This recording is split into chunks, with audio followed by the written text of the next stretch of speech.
Hi hello ಗುರು, ಎಲ್ರಿಗೂ ನಮಸ್ಕಾರ. ನಾನು ನಿಮ್ಮ ಮಾಳು ಪಡ್ಗಾನವ್ರು.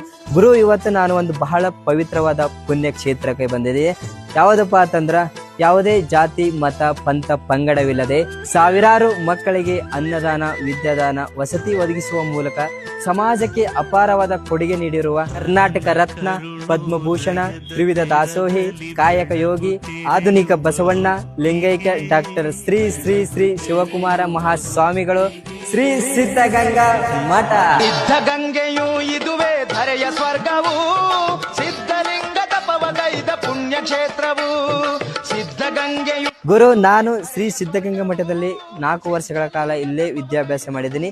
ನಾನು ಕಂಡ ಸಿದ್ಧಗಂಗಾ ಮಠ ಮತ್ತು ನನ್ನ ಅನುಭವಗಳು ಹೇಗಿತ್ತು ಅಂತ ಹೇಳ್ತಾ ಹೋಗ್ತೀನಿ ಮುಂದಿನ ವಿಡಿಯೋದಲ್ಲಿ. ಮತ್ತು ಶ್ರೀ ಶಿವಕುಮಾರ ಸ್ವಾಮೀಜಿ ಅವರು ಲಿಂಗೈಕ್ಯರಾದ ಸಮಯದಲ್ಲಿ ಕೂಡ ನಾನು ಇಲ್ಲೇ ಇದ್ದೆ. ಹೋಗಿ ಮುಂದೆ ಏನೇನಾಯಿತು ಅಂತ ಮುಂದಿನ ವಿಡಿಯೋದಲ್ಲಿ ಹೇಳ್ತಾ ಹೋಗ್ತೀನಿ. ಯಾರ್ಯಾರು ಫಾಲೋ ಮಾಡಿದಿಲ್ಲ ಈಗನೇ ಫಾಲೋ ಮಾಡ್ಕೊಳ್ಳಿ. ಮತ್ತೆ ಪೂರ್ತಿ ವಿಡಿಯೋನ ಮಾಳು ಪಡ್ಗಾನು ಯೂಟ್ಯೂಬ್ ಚಾನಲಲ್ಲಿ ನೋಡ್ತಾ ಇರಿ. ನಮಸ್ಕಾರ.